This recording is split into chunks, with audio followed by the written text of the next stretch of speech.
তো গাইজ আছোঁ মই এতিয়া ৰয়িঙৰ এখন বিজাৰী বুলি গাঁৱত আছোঁ আৰু গাঁওখনৰ মাজত এখন দলং আছে দলংখন পুৰা হিলি আছে একচুৱেলি এখন মানুহে নিজে বনাই লোৱা দলং হয়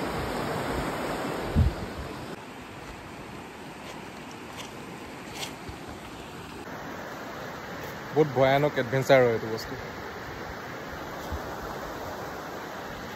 সব নিজে বনোৱা হয় এইবিলাক সবফালে পানী আৰু পানীৰ সুতটো বহুত বেছি হয় ইয়াতে আৰু এইখন আমাৰ লৰ্ড এল্ট'খন তাত ৰখাই থৈ দিছোঁ কাৰণ এখন গাড়ী ইয়াত ফচি গ'ল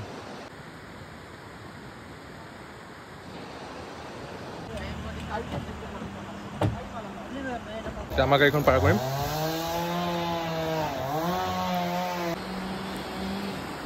আও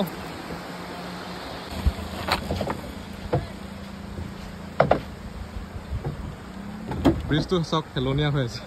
ইমান ভয় লগা বস্তু ভয় লগা এক্সপিৰিয়েঞ্চ হয় এইটো অলপমান হিবা হৈ গ'লে ডাইৰেক্ট পানীত